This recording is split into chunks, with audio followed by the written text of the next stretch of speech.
Yo, I'm gonna keep it completely real.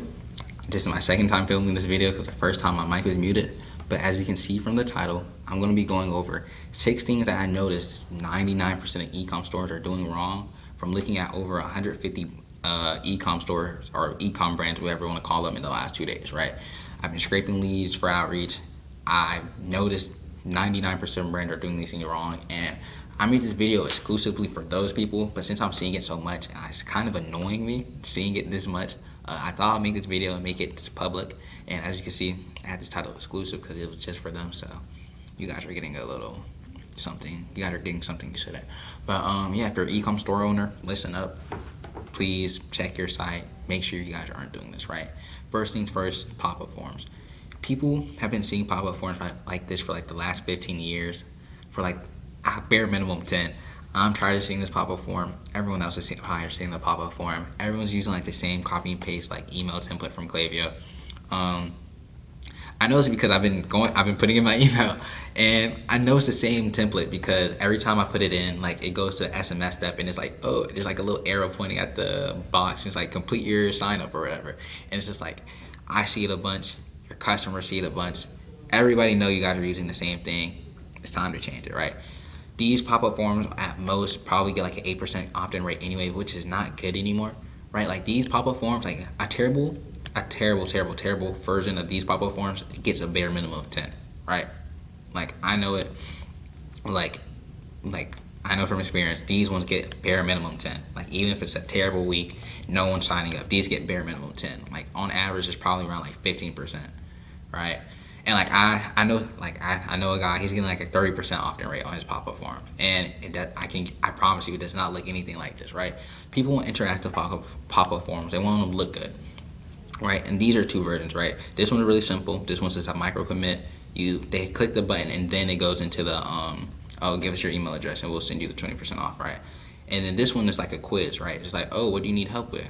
Oh, this is gonna help you get what you need help with, right? Like, that's how that works. People want to be engaging. They want to feel interactive and specific to them. They don't want to see the same thing that everybody else is seeing. And another thing is, with these pop-up forms, another reason they're bad is because you only want your customer to be answering one question at a time. By asking name and email address is like today, actually, I'm scraping leads. I got a pop-up form, and it was like 8 boxes long. Like, I just exited out the website and I added them to the sequence I was doing, because like, yeah, they need help with their pop-up form. Like, I didn't even have to read it. Like, I know their pop-up form is underperforming just from looking at it. So that's what pop-up forms. Make sure your pop-up forms are pretty. These pop-up forms take like slightly longer to make than the other one. Like, it's really not that. It's such a huge lever for such little time. Please make sure you're actually making and getting pop-up forms. The next thing, they tie into each other in my mind, because most of the time when people have a short flow, they also have no flow strategy, from what I've seen from looking at flows over the last like 2 weeks, from just looking at different branch flows for the last 2 weeks. And yeah, short flows usually come from no flow strategy, and you have a short flow if your email flow is 3 emails or less. Anything that's like 4 or more is usually good, but usually 5 is like the sweet spot, and 5 will be good all the way to like $1 million a month. And then when you're doing $1 million a month, 5 will still be good, but it's just worth looking into adding another one depending on how cold the audience you're reaching is, right? Because then you'll have more objections to overcome and stuff like that. But usually 4 to 5 is good. I have a doc that was for the people I was outreaching to. I have a doc that goes over the 5 email strategy I like to use, and I see like big brands like Dr. Squatch, Mave, Byte, and stuff using this same like layout that I outline. And if you want the doc, you can just DM me for it on Instagram. I'll send it over. And yeah, the doc goes over everything in depth, and then like step by step. It even gives like outline, right? Like, I put a lot of time into that doc. So if you guys want it, take it, right? Like, I'm trying to give it away as much as possible. So yeah, but no flow strategy. You have no flow strategy if you read it and it's just like, what is going on? Flows are supposed to be a customer journey. And for example, if it's a welcome flow, they don't know anything about you, right? So they sign up to the welcome flow because they want the discount. Your next email shouldn't be like a bestsellers, or like your next email shouldn't be like a purely bestsellers, and your next email shouldn't come like 3-4 days later as like a reminder. The next email should be something that's trust building. and then you're supposed to build on top of that. What do they need next, right? You have to actually think as your customer who knows nothing about you, right? And like if you want to have the bestseller part, you can have it in the welcome, like the first email in the welcome flow sequence, right? With the discount, then you can have the bestsellers, because that's actually what I do for some of my brands, right? Like just kind of a behind the scenes, but you'll also be talking about this a little later, so I guess I can show you now. But like you see, it gives you like the little offer, discount, and then there's this, right? It's like, oh, okay, I know I can go look at, and it gives them something to actually go look at. So there's that. But yeah, if you want just like a full outline for your flows, just DM me on Instagram. Just ask for like the ITRDC doc, and I'll send it over. But these two are so big. I see it so much. Like, let me actually show you how bad it is, right? Because just showing you on here isn't good enough, like to actually get it. But like, okay, so straight up on my phone, right? Here's one brand whose email is not mobile optimized. Another brand, right, from the email is another brand, another brand. This one isn't as bad as the others though. That's Arma. They have really good emails. So let me see if I can find like one more just to like really drive it home. But like another one, like it's really bad, right? Like so many people. Oh, I found a perfect one to talk about. Like, yeah. So it's really bad. I see this everywhere. It should not be this bad, but majority of stores emails are not mobile optimized, which is crazy because I know if you go look at the analytics in Klaviyo, majority of your site traffic is coming from mobile. So you need to make sure your emails are mobile optimized. Just like actually like zoom in so you can like see it better. This isn't mobile optimized because when you go down to the bottom, or how I know it's not mobile optimized is because you can't see the footer buttons. Your email is not being mobile optimized. It comes from having like mixing Klaviyo parts and like Klaviyo emails. When you build the email in Klaviyo, it formats it to look like the person's inbox, right? So if you're in dark mode and you have like dark stuff, they're just not going to be able to see it, right? Like, because if you zoom in, you can see their stuff right here. But you can't see that unless you like put your phone to your face, and no one's doing that. Especially because people treat emails like TikTok and Instagram Reels. So if your emails aren't easily skimmable, everything's very obvious, it's just not going to get looked at or clicked. And we're going to talk about that more over here in this section. But since people treat it like TikTok and Instagram Reels, and this needs to be visually appealing first before they even like think about anything else. And like here's another one, right? Like we just saw the one I scroll on my phone where it's kind of just like a bunch of just like stuff in the center of the screen. There's no like side or anything. It makes your emails look kind of sketchy, right? And things that are, or anything that's poorly designed on the internet at this day and age, it just looks sketchy, right? If something doesn't look good on the internet, you just automatically assume it's sketchy or it's like kind of scammy, and you don't want people to think that about your brand, right? Like this brand, this comes from just mixing a lot of Klaviyo parts or whatever they're using to build their emails in with like images and stuff like that, right? Because you see this is a part from like they added some text here, then they added an image, then they added some more text here, then they added like the little image with this part in it, and you can just tell what is built. And well, I can tell because I actually built them. But for the people who are just like shopping, they're gonna see this and they're just gonna be like, oh, this is kind of, like it's kind of weird looking, and they're just gonna click out. So yeah, make sure your emails don't look like that. Go on your phone. Make sure your emails are. Make sure you're using a design tool like Figma, Canva can work, Adobe, for this anything. Make sure you're using a design tool to actually design your emails, and then upload the images, like the finished product as images into Klaviyo. Because as you can see, the images look great, but the text and stuff, or like whatever else people add, it does not look good when it comes from Klaviyo. Sometimes you can't really avoid it though. For example, like a cart abandoned or checkout abandoned email where you have like a dynamic Klaviyo section, you can't really avoid it. Then you have to just kind of deal with it.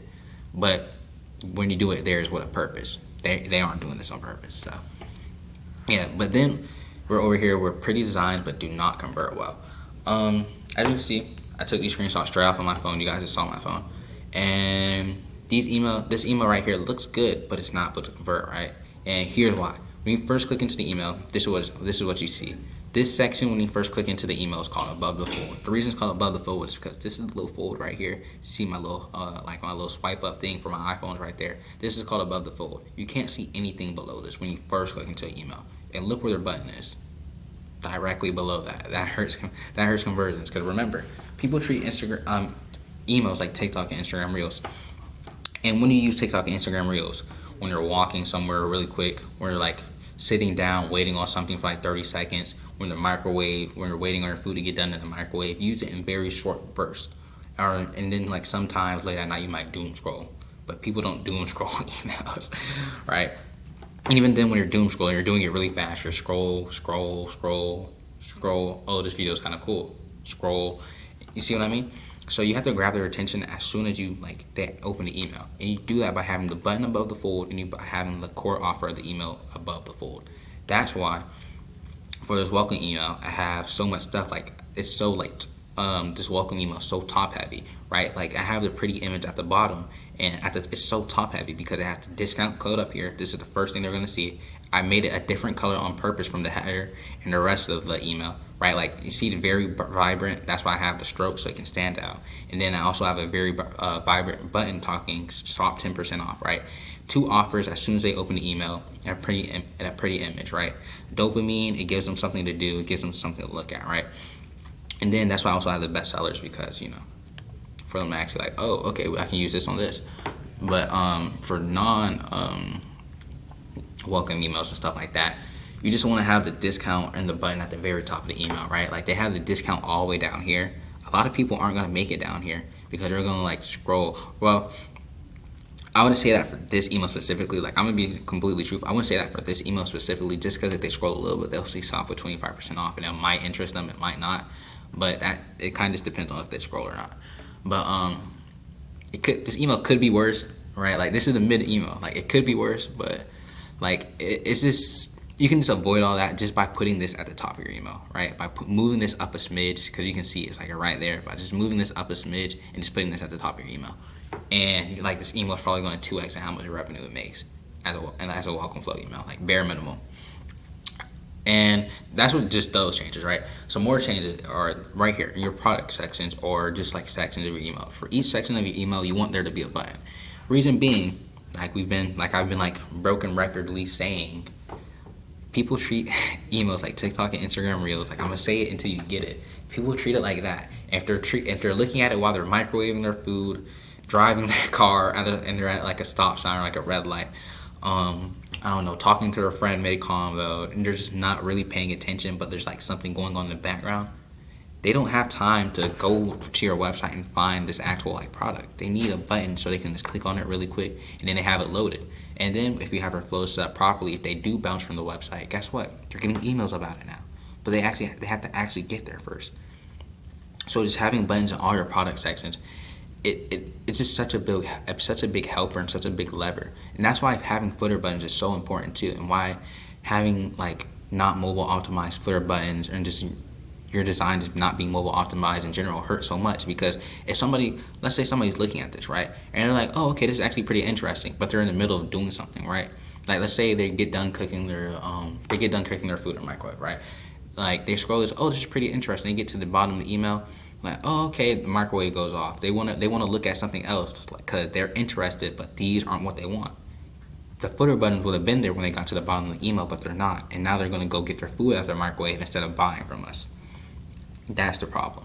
So these two, the core things really, I haven't even made it here, but this is also pretty important. But the core things really is mobile optimization. Make sure your emails are mobile optimized, because pre-designed but not converting. This also kind of comes down to mobile optimization just slightly, but that's also mostly about button placement and stuff like that. But make sure your emails are mobile optimized. Make sure they're built to actually convert, and make sure a pop-up form actually has people coming to your email list. Those are the 3 key things. And then lasting, no educational content, right? Educational content is important. It's really important, right? Especially for a supplement or a beauty brand or something like that. If your brand is let's say you have a brand that prides itself on being animal cruelty free or something like that, right? When when you put out emails, you want to talk about the stuff that makes your brand not animal cruelty free. That's educating, right? So like for example, with this olive brand, this is just a recipe. This is educating the customer or whoever received this email on what they can actually do with this. Or let's say it's like a supplement. If somebody's taking a supplement, they want to know what they're putting inside their body and why there's those ingredients are inside their body. That's 2 emails right there. You can talk about what's in it and then why what's in it is in it, right? Those are 2 educating emails that make people like, oh, okay, I see why I should get this now, because this actually solves exactly what I'm looking for. So educating emails just gives people a why to actually get your brand. For food, it's more kind of just about like an idea of like what they can do with it, right? So this gives them the idea like, these olives look good, but I kind of don't have anything to do with it. Oh, this recipe looks really good. Let me get this so I can make this. Oh, this supplement looks really cool, but like I don't really know like if this supplement is for me or not. Oh, okay. What's something like okay. I learned about the supplement from I forgot. I think it's called, the brand called Lemmy. It's called like horny goat weed. Oh, okay. I see why this is in. I see why horny goat weed is in my supplement now, because it gives me nitric acid, which helps with my sex life, right? So, and that's exactly what I'm looking for. Oh, okay. This makes more sense. So that's why you want educational emails in your emails. That's why I want to send educational emails. That was like really hard to say for some reason. But yeah, that goes over the 6 things. This video is I hope this video is not super long. I don't know how long this video is gonna be. But yeah, make sure your pop-up forms are good. Make sure your emails are mobile optimized, and then from there you can figure out the rest of the stuff. But if you don't want to figure out your flow strategy, just DM me on Instagram. Just ask for the flow doc or the ITRDC flow format, and I'll send it over. But yeah, that's basically everything. I'm glad I was able to get this off my chest. I feel a lot better. But I'm gonna have to torture myself looking at some more brands' emails and stuff like that until people see this video. So yeah, go check your brand. Make sure your brand isn't like one of the ones I showed on my phone. Make sure your brand actually has like a background and doesn't just like look like this and stuff like that, right? Like be a brand like cereal. They have really good emails, right? Like this looks really nice. You see? So make sure your emails are good. Actually look on your phone and check. And if you act like a customer, you'll get more customers. So yeah, bad quote, but I hope it drives it home. And yeah, I hope you guys enjoyed this video. If you need anything, DM me on Instagram. And yeah, that's pretty much everything.